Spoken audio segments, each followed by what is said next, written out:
Okay, so let me start sharing my screen and then we'll get into it.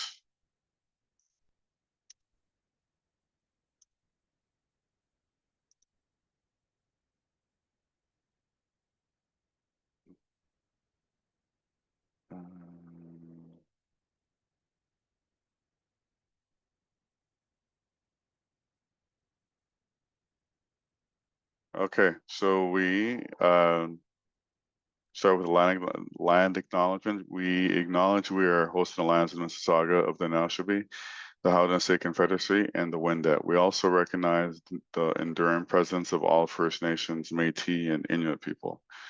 Today is day 6. You guys had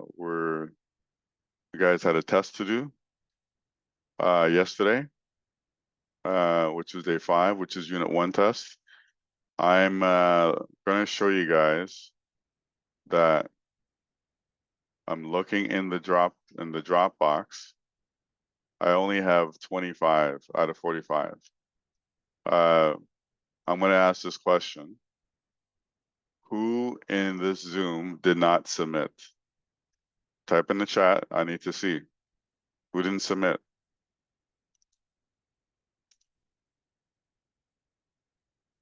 I need to know. So everyone in this chat submitted their test? Because I'm talking to the wrong people then. Everyone in the chat submitted their test? Okay. Why didn't you? Okay, so Joshua, why didn't you? Oh, you said yet. Okay, you got to submit it. Okay, it's even though the deadline's there, it's open for a little bit, but other than that, it's if it's not there, okay. I'm gonna also mention to students that who's here. Okay, you still have a chance to close. You got to submit it before the window closes. Okay. I've been getting some emails from students who send me the email. Okay, I'm saying it at the beginning of the video so people can hear me who missed the video, and I cannot accept email submissions. Okay, I don't know, some of you guys may not know, maybe the people here who submitted are fine, but you need to go and submit it through PDF. Okay, I won't waste time in the video here to show you how to submit it through PDF, right?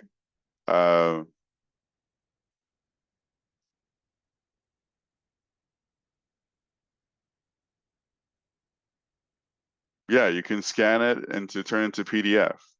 But I think some people don't know how to do that for whatever reason.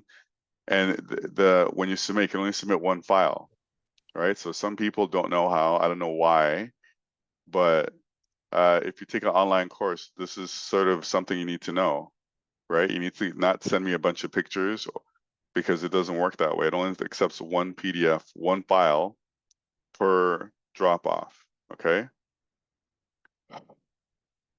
It's like, okay, let me, and I feel like who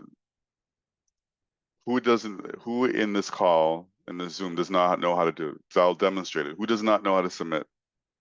If you submitted it, did you submit it properly? Who had issues submitting? I want to know in this chat. Type in the chat because I want to know if I need to show people how to do it. Everyone here submitted it properly? No one here had trouble submitting?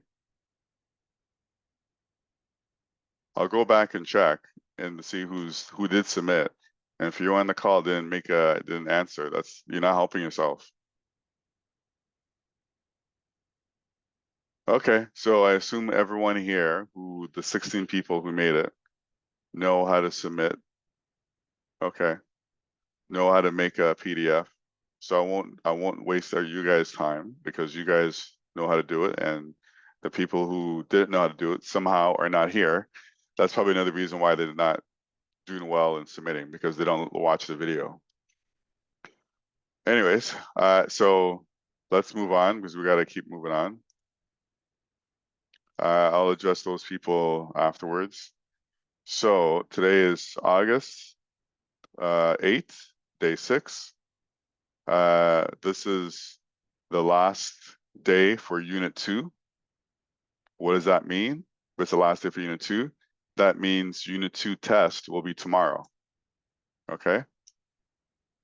It's tomorrow. Tomorrow's Friday, and it's going to be open at 12:01 a.m., basically midnight tonight. And then you have to submit it by midnight the next day. This is the problem when people don't submit. It's like I said at the very beginning, it moves fast.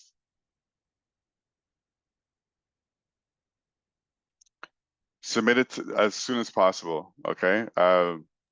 By 3 o'clock, okay? Because that's the school day, okay? Do you get that? It's not called assignment, by the way, it's test. Okay, don't get that. I want you guys to hear the word test, not assignment. It's a test. Okay. Right? It says here test, not assignment. So when you guys think assignment, you guys think it's low, right? No, it's a test. Right? You got the only thing is you guys get to do it at home, and it's kind of like, well, I guess it's open book because you're at home doing it, and I don't know, you can go use your notes, but it's a test. Okay. I want you to hear those words. It's a test. So the test for Unit 2 is tomorrow. So if people didn't hand in Unit 1 today, they're going to be behind because Unit 2 test is going to be available tomorrow. And also too, next week is report cards. So if I have nothing to mark, and if you give it to me in the last minute, I can't help you. I'm saying it so people in the video who watch the video later on, understand that I've said it in the video, that you need to submit your test on time. You need to submit it through the Dropbox and not send it through email, okay? And people say that they don't know how to do it. I send you guys a video and you guys can do the video. If you don't know how to do it, I'll send you a video, okay? On how to do that. So let's get into the content section. By the way, we also have the quiz for today. I should go back. Let me explain that because people watch the video. Okay, so we're going to talk about transformations. We're going to talk about quadratic roots, solving linear quadratic systems. We have worksheets for that. I guess there's 4 worksheets for today. It's a lot of worksheets. And then there's a quiz. Let me just see if the quiz works. And then also too, there's a review quiz. The review quiz is for everything for Unit 2. Let's see if it works. Double check that.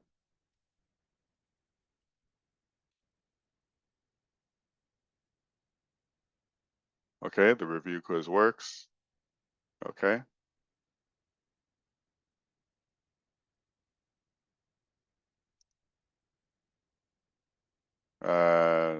Okay, I've got to change this. The review quizzes should be 3 attempts, not 1 attempt. That's stupid.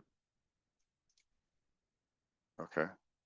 So that's the review quiz. So that works. Doesn't count for marks, but it's there. And the quiz for today, which will cover all this stuff. Let's see if just double check that.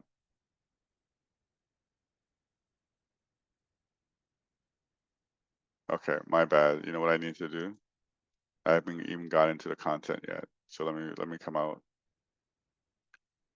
What I should do is view it as a student.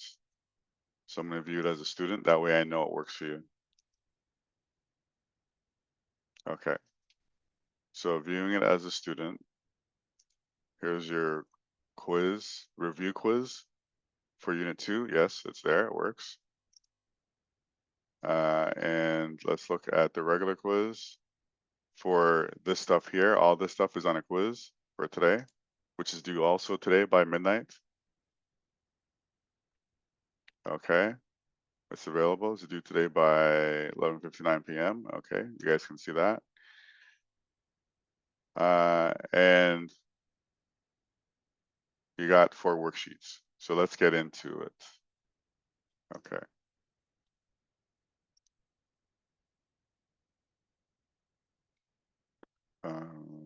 Here we go. You can see unit 3 is coming up, right? Which I'll start unit 3 tomorrow. Okay, so today's the last day for unit 2. You see how fast we're going? That's the reason why people can't miss days. They got to submit everything on time because it goes so quick. Okay, transformations. Okay, let's go with this one here.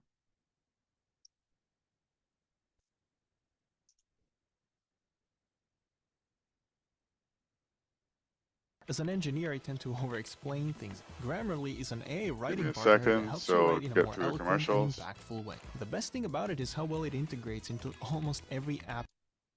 Okay. Previous lesson, I explained to you what these parameters, Okay, so like he said in the previous lesson, we went through what these parameters do, right? A stretches it vertically or compresses it vertically. K stretches, compresses horizontally. D moves it left or right. C moves it up and down, right? So we're going to continue with more transformations. A, K, D, and C do to transform the equation of f at x to get our transformed function g at x. And I explained to you the f at x we call the parent function, g at x is our transformed function. They're going to look similar, but depending on what the a, k, d, and c parameters are, the graph of the transformed function could be shifted left, right, up, or down, or it could be horizontally or vertically stretched or compressed, or there could be horizontal or vertical reflections that have happened. In the previous lessons, I explained how we can use A, K, D, and C to figure out exactly Okay, so let's get into examples. what transformations are happening. What I'm going to do in this lesson is we're going to apply that information to be able to do transformations of 3 different parent functions. So we're actually going to define f at x now. Our parent function, f at x, we're going to do 3 different functions. I'm going to look at, first of all, the quadratic function x squared. We'll look at that parent function. We'll also look at a different parent function. We will look at a new one. It's called the radical function root x. And lastly, we'll look at a type of rational function, the function 1 over x. Okay, so these are all the parent functions. By the way, I should ask this before I play the video. Could you guys hear the video?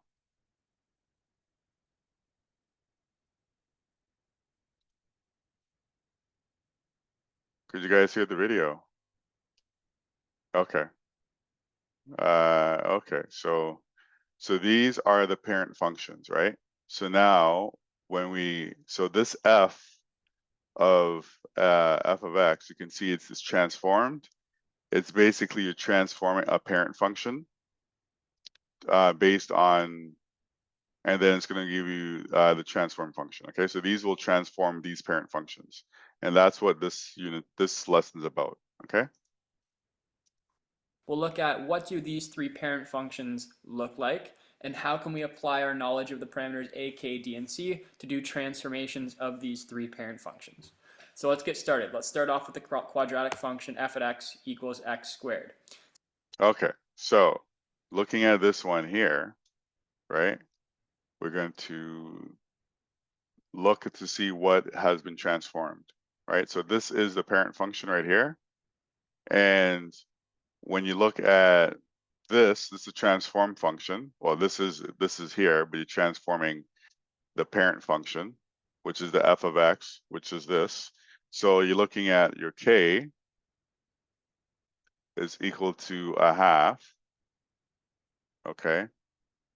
And the only thing else affected is your d, and your d is equal to 1. Now your k is, remember the factor is 1 over k. So if my k is a half, so 1 over 1/2 equals to 2. That means I'm going to have a stretch. Okay. I'm not even writing this properly, a stretch.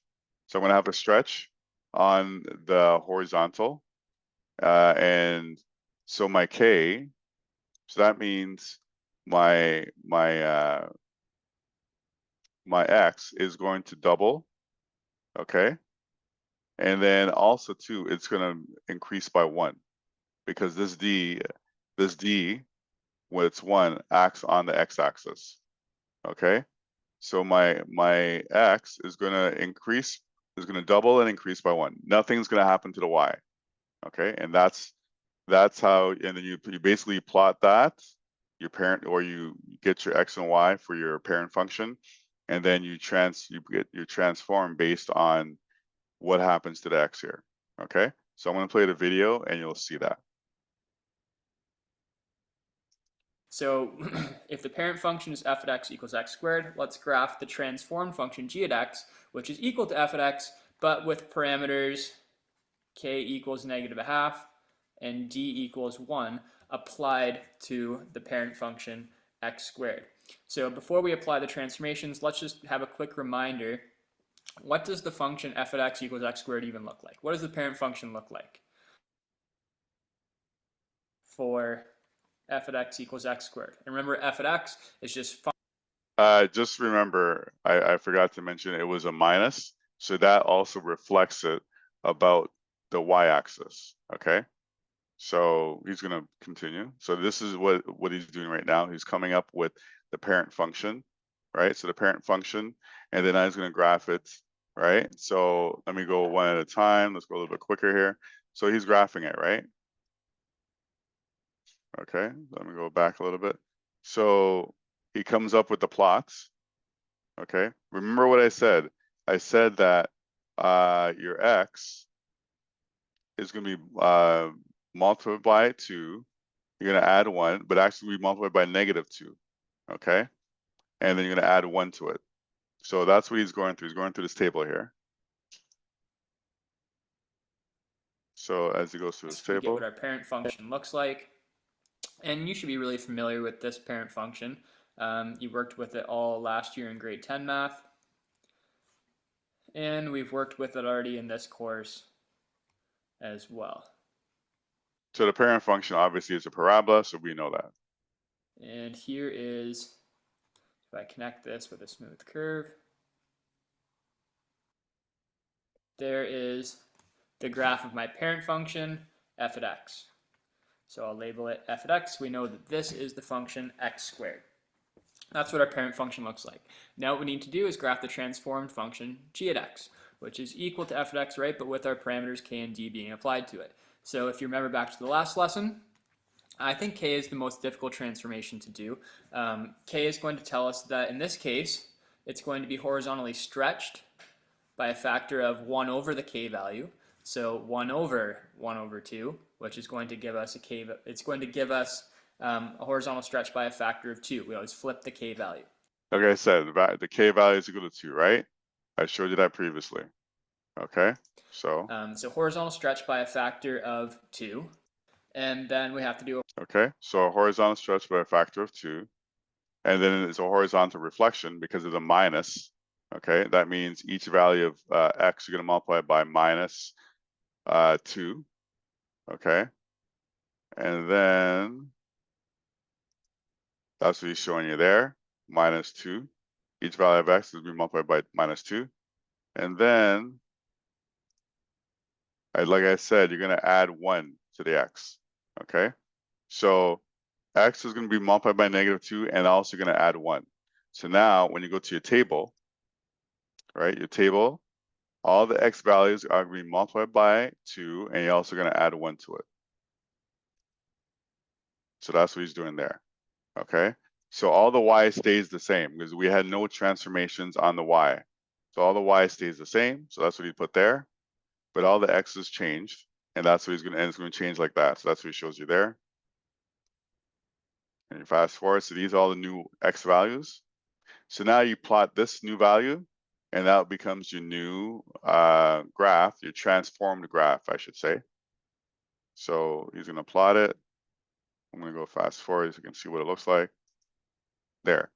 So that's what it looks like. He's plotting right here.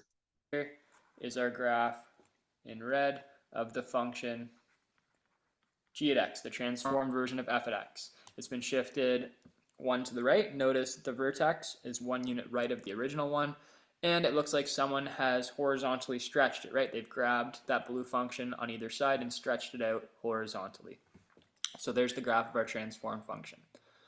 And we've listed the key points of the parent function, the key points of the transformed function. We call those image points. I could write the equation of the transformed function as well by actually taking what's in brackets here and replacing that x with those. So it would be g at x equals, and then in brackets, negative a half, x minus 1 squared. That's the equation of my transformed function.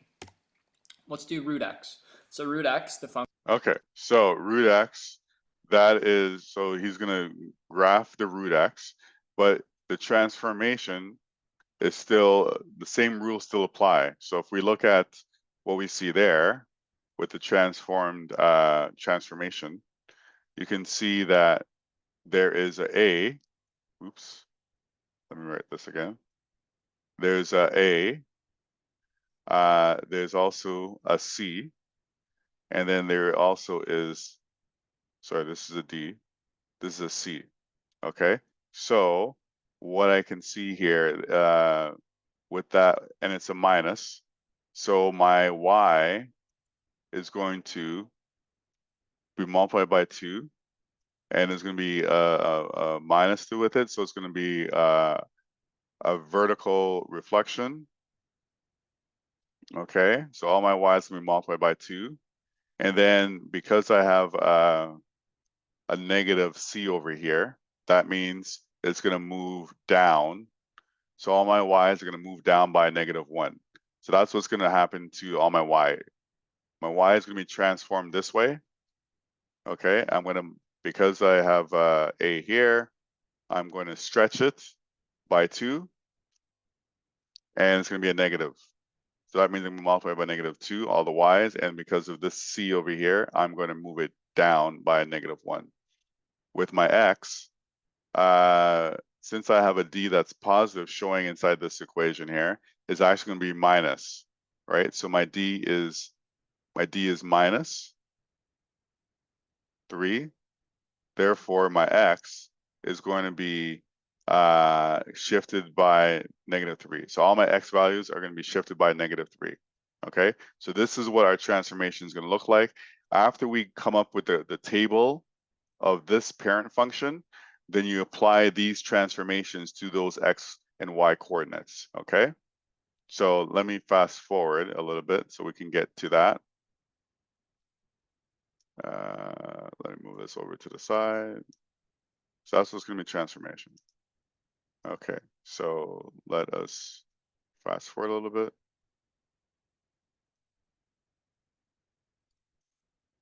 Okay, so you can see here is our parent function with our table. Okay, let's go back to here quickly. There you go. Right, so X and Y, if I plug in 0, it's still square root of 0. Plug in 1, square root of 1 is 1. Plug in 4, square root of 4 is 2. Plug in 9, square root. So basically he's picking numbers that are going to be easily squared. So they're easier to plot. Okay, so I'm going to play a little bit. Square root 9, I get 3. If I plot these points, 0, 0, 1, 1, 4, 2, and 5, 6, 7, 8, 9, 3. I hope I counted that right. Okay, so that is the parent function. Now over here, we're going to come up with the transform table. And once you come up with the transform table, then you can actually plot it. So let's play it. There is the graph of my parent function f at x. 1, 2, oh, I didn't count it right. Let me graph it again quickly. 1, 1, 2, 3, 4, 2. I plotted that one in the wrong spot. 5, 6, 7, 8, 9, 3. There we go. That's better. There is the graph of my parent function f at x equals root x. That's what it looks like. And notice I only put an arrow on the right side. Why didn't I put one on the left? Well, the function doesn't exist to the left. It doesn't exist with negative x values. The domain, x can be any real number, Given that it's greater than or equal to 0, I can't plug in an x value less than 0 and get a value for the function. It doesn't exist. Can't square root a negative number. So that's what the parent function looks like. What we're going to do now is we are going to apply transformations to this parent function and see what the transformed function looks like. And the transformed function, I have a few parameters here. So g of x is our transformed version of f of x, but I have an a value of -2, a d value of -3, right? D is always the opposite sign of what you see, and our c value of -1. So what do those transformations do? Hopefully you remember from the last lesson, a value of -2 is going to be a vertical stretch by a factor of 2, and the fact that it's negative is going to also do a vertical reflection. So each point, its distance from the y-axis is going to double, or distance from the x-axis is going to double, and the y-coordinate, the sign is going to change, so it's going to the x-axis will act as a mirror, and it'll flip vertically. D of -3 will shift at left 3, C of -1 will shift every point down 1. So here's the summary of those transformations. So our a value of -2, so to vertically stretch by a factor of 2, vertical, remember, is Okay, so he's doing it, like I said, by a factor of 2. Okay. And it's going to be a negative. And then he's also saying it's for the D, right? It is moving to the left. So you're gonna have a -3 for your x, and for your C, which is gonna move it up and down by -1. Okay, so that's what he's showing you right there, and that's what I said earlier. So now, this is what's gonna happen. You can see -2y, okay, for your y component, and he's also gonna say, let me go not too far. Well, that's your x, like I said, x -3. And your y is 2y -2y. And then he should also say -1. So let's get to that. There you go, -1. Okay, so that is your transformed. Let me clear the screen so you can see it better. That's your transformation. Okay, so each value of x, you're going to -3, like I said, based on the transformation, and then each y value you're going to multiply by -2, and you're going to take away 1. So each of these. So once you get the transformation, the table is easy because we all know how to do this stuff, right? X -3 and -2y -1. We know how to do that. We just need to come up with a table. We need to understand how to get this transformation, and then for either for the x or the y component, and then we just change our table. Okay, from the parent function to the transform function. So that becomes easy. Okay.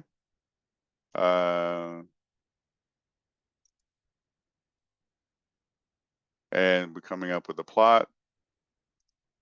There you go. Now he's going to plot that. Okay. Let's plot these points. -3, -1. Next, -2, -3.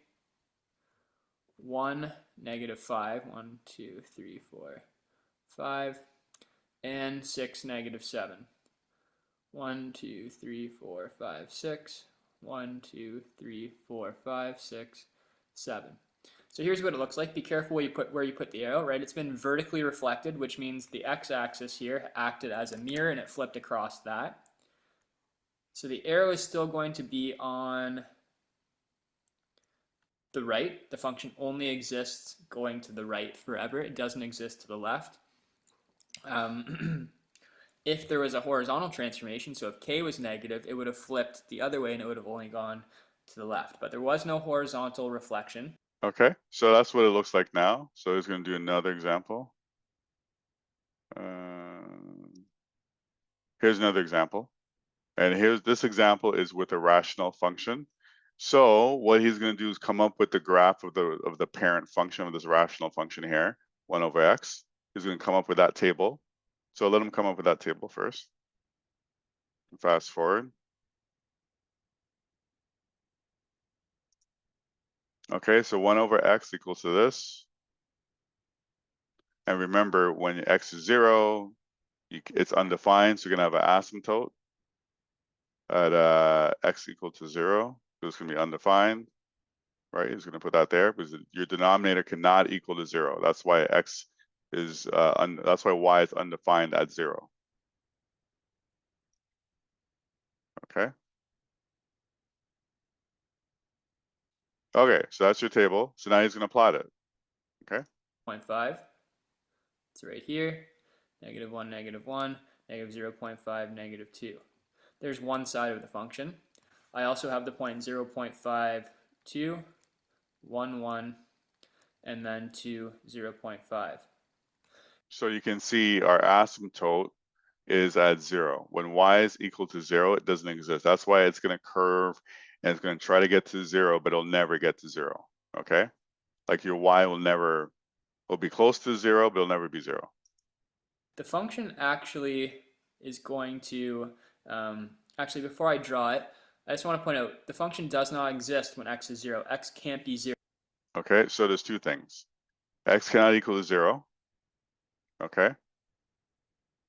So your x value, this is going to be your y-axis. It can never get to the y. It can never get to the y-axis, which means x is equal to 0. But then the other thing too, this is your x-axis here. That means your y is you also have an asymptote at y is equal to 0. Okay, because it doesn't matter what value you put for x. X can be infinity, but this whole thing will never equal to 0. It'll be really, really, really, really small, but it'll never equal to 0. So you have an asymptote this way. Okay. You have an asymptote this way if I draw it. Okay. And you also have an asymptote this way. It's going to get really, really close to these axes, but it'll never touch it. Okay. That is your parent function for 1 over x. 0. So what we're going to do is we are going to draw a vertical asymptote through the line x equals 0. If I draw this vertical line through x equals 0, I'll draw it as a dotted line. That's what we call a vertical asymptote, and I'm putting it there because the function does not exist there. It's like a barrier for the function. The function can approach that line, but it can never touch it. So we call that a vertical asymptote. There's also another asymptote for this function. You might not be able to see it, but the other asymptote for this function is actually a horizontal asymptote through the line y equals 0. So why is there a horizontal asymptote? Why can't the y value of the function ever be 0? And like I said, he's going to give you the answer, but no matter what value you have for x, y will never equal to 0. You can have x equal to infinity. It'll be 1 over such a big number, but still is not 0. Okay? Why can't I plug in a value for x here and get an answer of 0? So our function is y equals 1 over x. Well, let's think about it. It looks like, so this is what the function looks like. It actually looks like this. It looks like if I kept going to the right, it looks like maybe at a certain point it'll get to 0. Maybe it'll even cross over. But actually that would violate the rule of an asymptote. It's actually never going to get to that asymptote. You would say, well, what if we went all the way over to when x is 10? Well, if I plugged in 10 for x, 1 over 10, that's 0.1. That's really close to 0, but it's not quite there. What if we kept going? What if we went to when x is 100? That would give me 0.01. What if Okay, so he's showing you that it'll never get to 0. It'll just get really, really small. That's what he's showing you, okay? So let us look at the transformation now. Okay, so when you look at the transformation, right, you're looking at A, K, D, and C. Your A is -1, so it's a vertical reflection. K is 2. That means that the factor is 1 over 2. 1 over 2 means it's going to be a compression. Okay. So my x is going to be divided by 2. My x also is, since it's a +1, it is going to be a -1 to it. So x values are going to be divided by, so the x value based on that, it's going to be x is going to be divided by 2, and then I'm also going to subtract 1. My y value is I'm going to have a negative y because of the a is negative, and I'm also going to subtract 1 to it because of my c. It's going to make it move to the left by a negative 1. Okay, so these are going to be your transform values for your x and y. Okay, based on our transformations that we see here. Okay, so I'm going to fast forward a little bit so you can see that. Okay, horizontal compression, like I said, by a factor 1/2. That means each x value is going to be divided by 2. Okay, that's what I showed you right there. And then your the next one is going to be your d, and your d is going to be -1. Okay, so each x value, I'm going to subtract 1. That's what I showed you right there. And then my c is going to go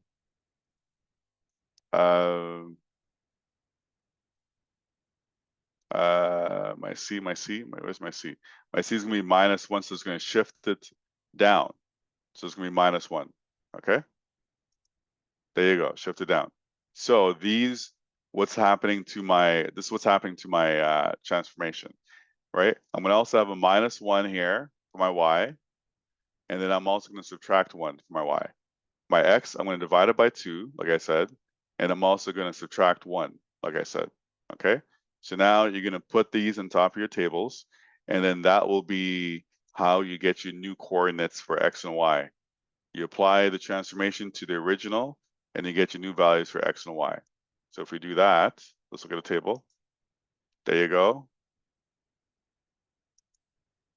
Okay, so now based on this, you come up with your new x and y.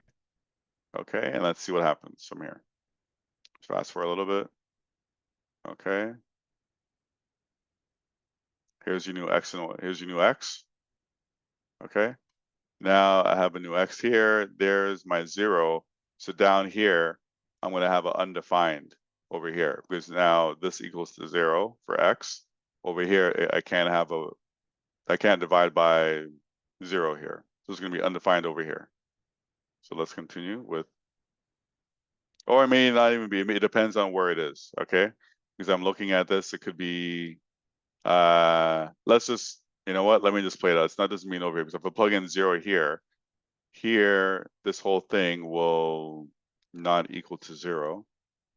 But if I plug in at 1.5, if I plug here 1.5, well, let's fill up the table. Let's see what happens.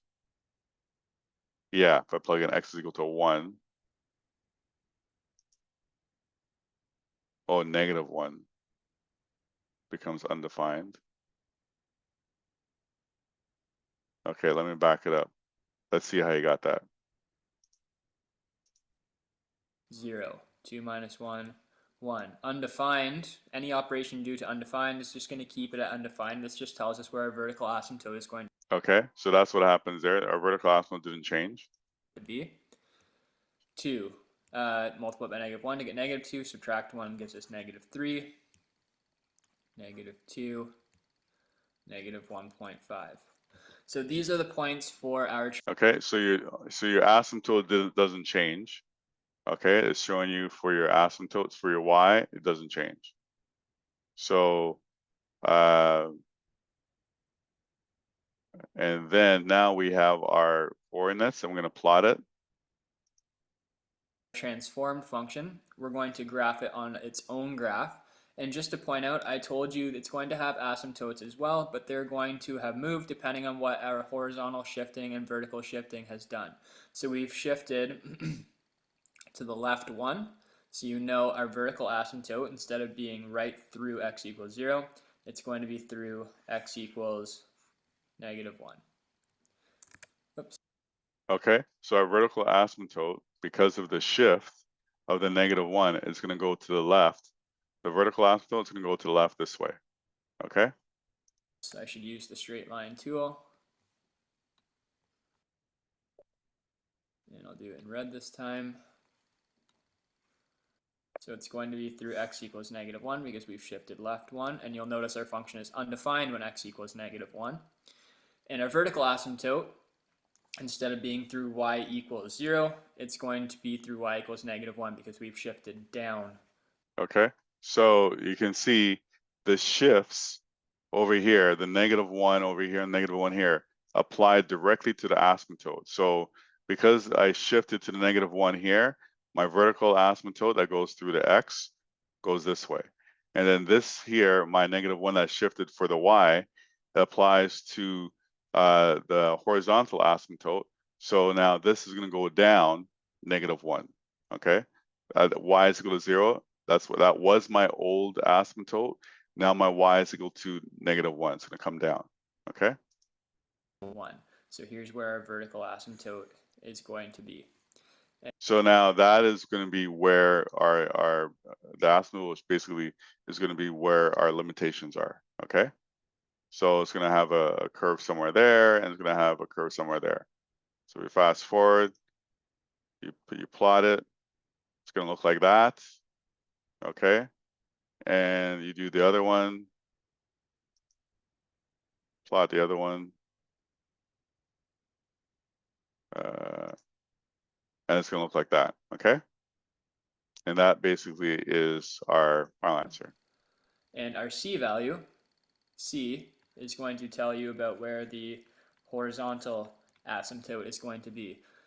We've shifted down 1, our C value is -1, so you'll see a horizontal asymptote also at -1.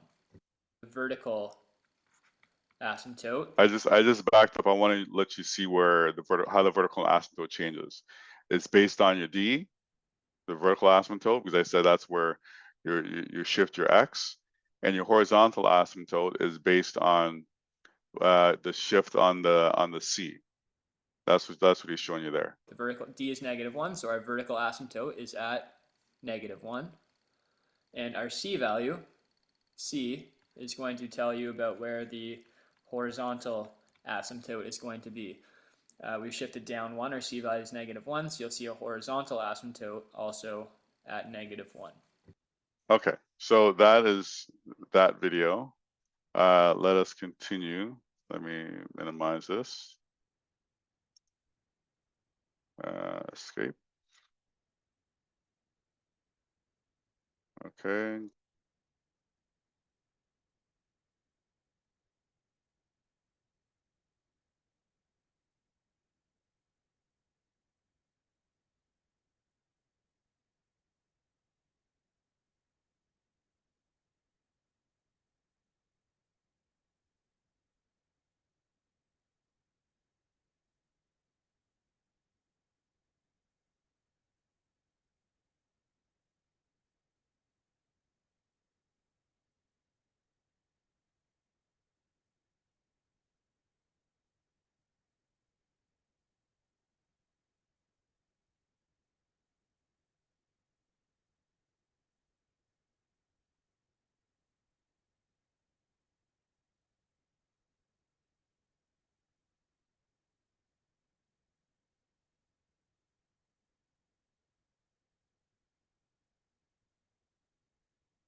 Wix gives you the power of AI to build the website you need.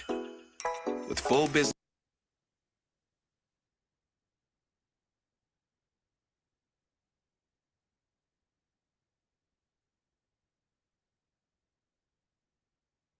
One of the grade 11 functions course. This is section 1.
Can you hear me now?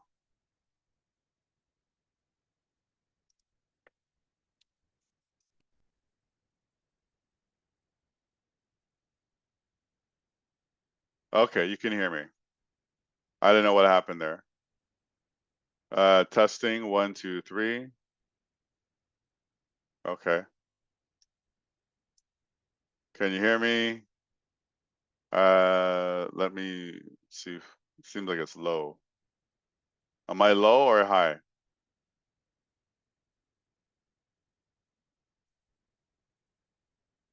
Okay. So anyways, what I was saying was the solving using quadratic formula and solving quadratics, right?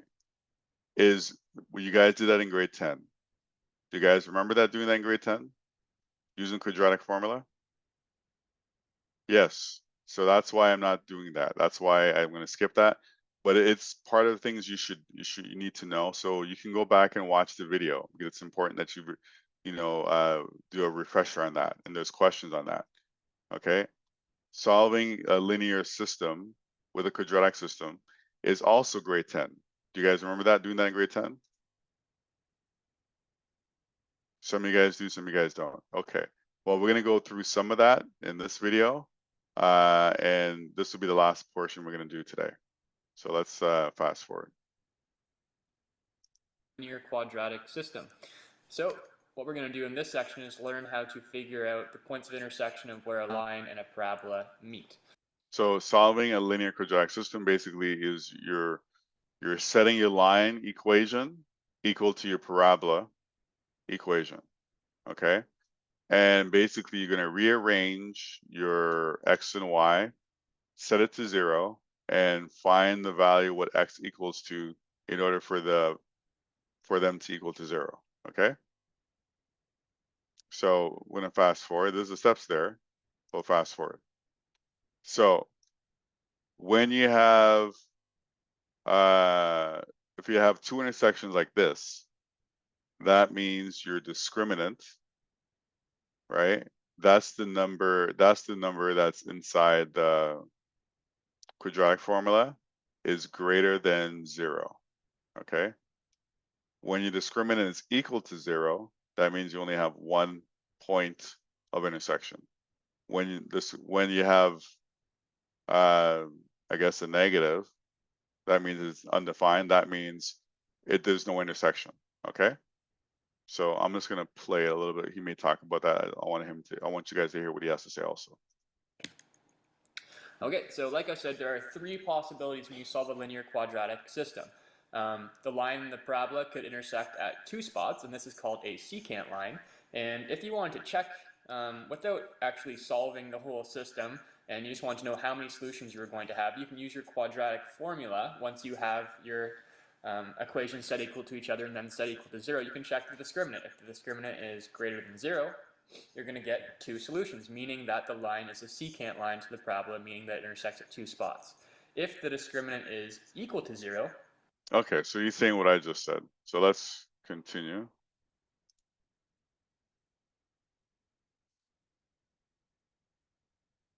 Is less than 0, meaning a negative number, you would get no solutions. Okay, so let's look at an example. That's how we know. So here's your line. Here's your line. Here's your quadratic. You set them equal to 0. So that's what he's going to do. Or set them like combine them together, set them equal to each other. So one side is a quadratic. The other side is your linear equation. Now you're going to bring everything over to one side and set the whole thing to 0. Okay. Okay, and then you collect like terms. Okay. And then simplify some more. Right.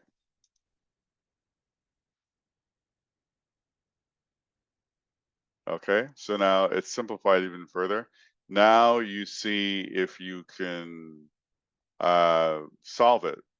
What is the value of x in order for it to be equal to 0? Right, you can use different things like product rule, product and sum rule, Okay, you can try that. So let me play from here. 37 minus 1 in my head, but 36 there. But anyways, okay, so now I have a quadratic. It's set equal to 0. I can solve. I could use quadratic formula for sure. But in this case, this quadratic is factorable, so I can solve by factoring. That'll save us some time. Step 1, check for a common factor.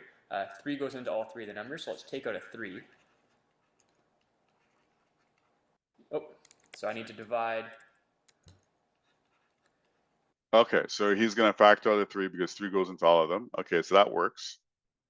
All three of these terms by the 3 I took out. So I divided 3x squared by 3 got x squared, divide 24 by 3, you get 8, divide 36 by 3, you get 12. Now I would divide. Okay, so now he did that. So the other thing too is because you have that 3 there, you're solving for x, you can divide both sides by 3. So what does that mean? If I divide 0 by 3, that's still 0, right? So that means that 3 is going to disappear. Okay. Divide this 3 to the other side so that it's gone. 0 divided by 3 is 0. So I just have x squared minus 8x plus 12 equals 0. Okay, so now I can see if I can use the product and sum for this. Would it work? Two numbers that multiply to give you 12. Okay. And then two numbers when you add them together give you -8. What are those two numbers? Anyone know? I want to see if you guys are awake. Anyone know? Anybody? Two numbers that give you plus 12 and you add them together give you -8. What are the two numbers? Anyone awake? Nobody's gonna try? Okay. I'll help you out. Okay. The answer is going to be -6 and -2. Okay. So -6 and -2 give you yeah, that's right. Give you the -8 and plus 12. Okay. So now when we do this, you set each bracket equal to 0 to solve for x. So x is going to equal to 6 and x is going to equal to 2. So my answer is, my first point is x equal to 6. My second point is my x equal to 2. So at these points, that's where the line crosses. I guess it crosses the quadratic. Okay, but you still need to figure out the y components. Okay, so let's continue from here. I got the x and y, but what are the y values? I know the x values where they intersect. There are 2 points of intersection. They intersect when x is 6 and when x is 2. Last step is I need to now find the y coordinates of the points of intersection by taking those x values of 6 and 2 and plugging them back into either of my original equations to find the corresponding y values. Okay, so I can plug in the x equal to 6 and x equal to 2 either into the quadratic formula to figure out what y is, or I can plug it into here to figure out what y is. I mean, maybe this one looks easier, so I probably would plug it into the y, into the line equation to figure out what my y components are. You should get the same answer either way. So let's do point of intersection number 1 using the first x coordinate I found, 6. So okay, so I'm going to fast forward a little bit. He's going to use that 6 and he's going to plug it into which one? I believe he's going to use the line equation. Okay. And then you're going to get a value of y. Okay, so that's the first point. It crosses the parabola at 0.6, 9, and now he's going to do the second point. The second point, maybe he's going to use the quadratic equation. Doesn't really matter, you should get the same answer. Okay, but it looks like he's using the line equation, my bad. And then there you go, y is equal to 17. So my second point is 2 and 17. Okay. Intersection 649 and 217. And like I said before, you could. Okay, so that's your answer for that. Let's see if there's another example to look at. Here's another example. The only difference is this example is a little bit more complicated because you have a fraction there. But you used to do the same thing and set them together. So we'll go through this a little bit faster. Okay. You make them equal each other. Now you're gonna bring over everything to one side and set it to 0. Okay. Okay. Now you're gonna basically collect like terms. Okay, so now from here, you're gonna see if you can, well, let's see if we can factor out this 1/2. I can factor out that 1/2 from each of these, right? So 1/2 I can divide out from each of these and still get a whole number. So 1/2 goes into 2. So it's gonna have a bracket in front of that. There you go. Okay, so now I have, and now I want to get rid of that 1/2, divide both sides by 1/2. It's still gonna be, it's gonna be gone. So I'm left with x squared minus 4x plus 4. Okay, this doesn't look bad, right? So what are my two numbers for this? If I have that to solve, what's my two numbers? What are my two values, product and sum values to give me +4 and -4? Isn't it -2 and -2? Yeah, you're right. -2, -2. That's right. So x, so it's gonna be x minus 2 and x minus 2. Well, first of all, he's checking the discriminant to see if there is, so I'm gonna back up. Let's see what he's saying here. Let's back up before he checks it, before he does that. What's he trying to do here? And I believe what he's trying to show you that we said that the values to get the product and sum is gonna be -2, -2. Well, that's only one value, right? X is only one value. That tells me that it's going to be 1 point, right? If x equals to -2 and x equals to -2, that's just still one number. It didn't change. So that means that's 1 point. So he's going to show you through the discriminant that the discriminant probably equals to 0. And if your discriminant is equal to 0, that means you're only going to have 1 point of intersection. Remember we talked about that? So let us play that part from here. Or equals 0. Now we just have to check the discriminant. I'll do that in a different color. So I'll make a note. We're going to check the discriminant. I mean, you could check it like he said, like the way, but in the previous example, he never checked it, right? He just went in and solved it. But in this case, he's showing you should check it here to see if, because if you check it here, then you know right away if there is 2 intersections, if there's 1 intersection, or if there's no intersection. So that's why he's doing it here. So we'll check the discriminant here. And we're going to check if it's equal to 0, greater than, or less than 0. So b squared minus 4ac, in this case, is equal to -4. So our b is -4, our a is 1, our c value is +4. So that's what he's plugging in there. 4 squared minus 4 times an a value of 1 times our c value of 4. So when I look at that, that tells me -4 squared is +16, minus 4 times 4, that's going to be -16. So it looks like it's going to equal to 0. That gives us 16 minus 16, which equals 0. Therefore, it's only going to have 1 point of intersection.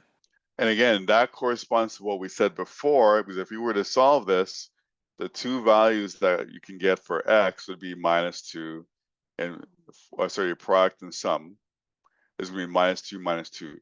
Therefore, it's only one value that's going to be there. -2 is the value, which means that's only 1 point.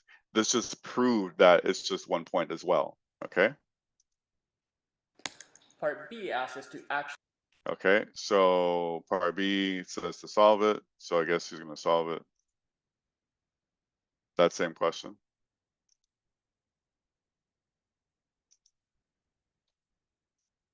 Okay, and we're solving it. There you go. That's it there. 2 point of intersection is only 1 point of intersection. Plug it in into the linear equation. That's probably easier. And to get your y value. Okay. Let me back up. It's a little bit. Section is at 2, -2. Okay, the last example I'm going to do is a bit of an application type of. Okay, I'm gonna stop here. Okay. And I'm going to, you guys can watch the rest of the video on your own because we're going over time here. I'm going to stop sharing my screen. Actually, no, I'm going to continue sharing my screen for a little bit. Just watch. Give me a second here.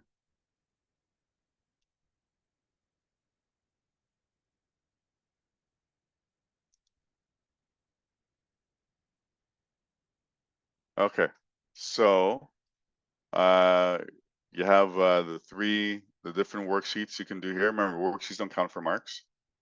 Okay. And I need you guys to go ahead. Let me go to the home.